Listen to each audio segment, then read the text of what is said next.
Welcome back to Shemsuniverse. So today, guys, we're going to go through the sun in each of the signs. You guys pretty much already know about it. If you guys don't know, just look at the sun sign videos that I've had regarding all of the different ones regarding Gemini, Virgo, etc.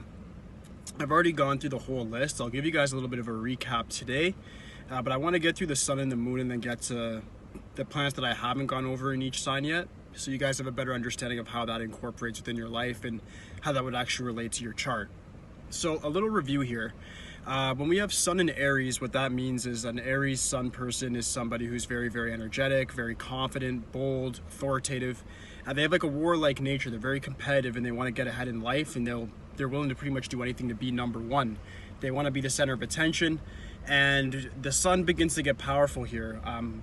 From Libra all the way to Pisces, the sun is quite weak. So when the sun is in Aries, it gets very, very strong, and it's able to really express itself through Aries very powerfully.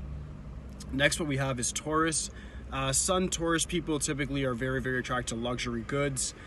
They're very attracted to making a lot of money and having a beautiful environment for themselves. So they're very into having like the nice house, the nice car, the nice clothes, making sure people know they're in the top echelon of society. Taurus people are also very practical, very process oriented, down to earth. So they understand how to be security to people, look out for them, but also how to look out for themselves and make sure that they create a very stable foundation just for their home and for their family as a whole. Sun in Gemini, that's me. Very verbose people, very communicative, very able to adapt to different situations. So adaptability is very, very strong here when you have sun in Gemini. Of course, all sun sign Geminis are able to be versatile and understand the way social dynamics work, and that does play in their favor. Next one, of course, would be our Cancers. We have sun in Cancer. A lot of the sun sign Cancers are very, very emotional. Their main goal in life is obviously to pretty much set up good relations with other people, but be very intuitive and get in touch with their psychic, clairvoyant side.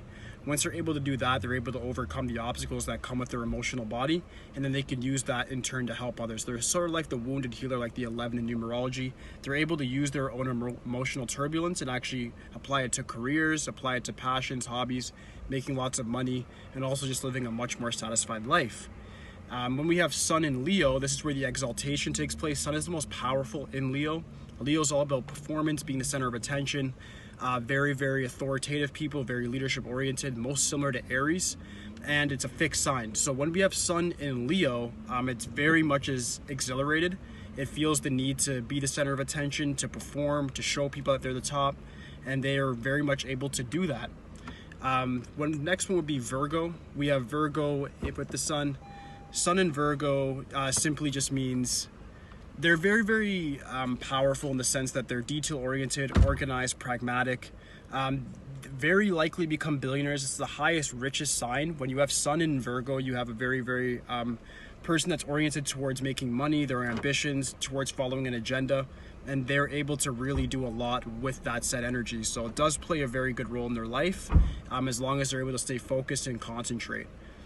Next would be sun in Libra. Of course, you guys already know how Libras are, the relationship, the teeter-totter, understanding the dynamics between one-on-one relationships. This relates most with life path 2s, in the sense that they need to get used to how to have proper, healthy interpersonal relationships. This is where the sun starts to get a little bit weaker. So the sense of self, this is what I want to express to you guys today. Here's where the sense of self gets a little bit diminished. The sun is all about the self, the identity, the who I am, the definition of that by accomplishing purposes, by meeting goals. It gets weakened here, and Saturn is where it's exalted here, which is balance, which is reality. So when sun enters Libra, this is where we start seeing a bit more of a weaker self and more dependency on other people.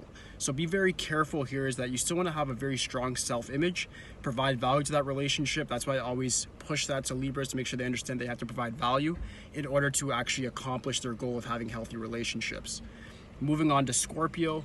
With Scorpio, the confusion of self isn't necessarily that they're not strong within themselves. They have a lot of willpower, and they're very, very much able to be fixed on things. That whatever obstacles Scorpios have, they're able to overcome it and devour it, and they end up meeting their goals. Scorpios are one of the most powerful, if not the most powerful zodiac sign out there.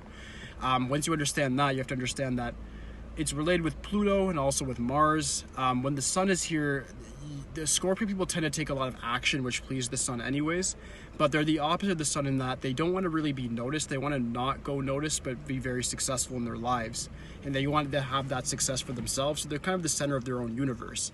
They do go through a lot of confusion because their self-image is contradictory to other people's sort of perceptions, but their self-image nonetheless can be quite strong through overcoming the obstacles that come their way.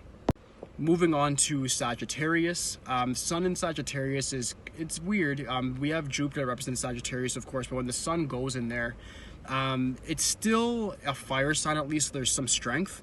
But what happens is when we have Sun in Sagittarius, these are adventurous people that are quite generous. They're into their studies. They want to be intellectuals, but they also want to create and apply their intellectualism to real life endeavors, making lots of money. And sometimes a lot of fame and artistic expression comes along with that.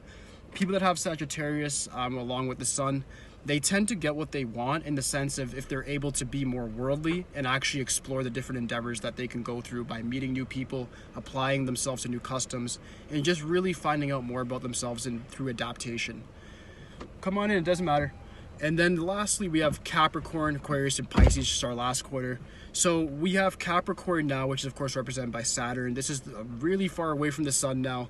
Capricorn people have hard lives, and their sense of self can be very conflicted because they go through so much oppression early in life through you can't do this, you can't do this. So they have to build their confidence just like through Scorpio, just through a lot of obstacles and negative circumstances. So I want to get you guys a very clear image here. The farther your sign is away from the sun is, the harder you're going to have in the sense of getting your self-confidence unless you're a Leo. You're going to have a hard time finding that self-confidence, that self-esteem, that just ability to perform naturally. And you're going to have to apply more of your zodiac signs characteristics to getting it done. So if you have the sun here in that sort of sign in Capricorn, you have to understand that you're going to have to really apply yourself and really sort of follow and trust processes to then get that self-belief. Once you're able to do that, it'll be a lot easier to then bridge off and find the confidence that the sun usually gives. Next one would be Aquarius. Aquarius is always a black sheep. We all know the sun within Aquarius is going to be not a lot of friends. If you do have friends, you're going to be kind of eccentric, a little bit out of the ordinary. You're going to be the black sheep with family, friends, even acquaintances that meet you might think you're a bit off. But nonetheless, you guys are very great innovators, very detached from your emotions, and able to make a lot of different scientific and political and mathematical reforms in our known society. So you guys are a very beneficial part of society. But as long as you actually hold your head up, find that self-image, find that self-confidence, and really believe in what you're investing yourself into, you will definitely become successful. Last but not least is our Piscean nature, the Pisces. Very far away, this is where the sun really is debilitated, because the sun is all about the ego, the self, the I am, and the I am is a strong statement. But when you get to Pisces, it's about I am not. There's no I there, there's no ego. So when you get to that spiritual self, you have to understand that the whole ideology of the sun is being diminished to having no ego. What you have to understand is that an archetype has to exist in the physical realm. No matter how spiritual you are, your human body, your physical body is still here, and that is still a transfiguration of the universe, and the universe has to breathe through that. So understand that even though the sun is there and it's debilitated, you can still empower it by making an archetype based on what you want to do, what's your prerogative, what's your purpose, what's your agenda, and then align to that, and you'll still meet success in your life. All right, but that is my quick synopsis with the sun within all of these zodiac signs. I'm going to go in more detail for some of the other planets just because we've already went through the sun and the moon. I'm just giving you guys a bit of a review.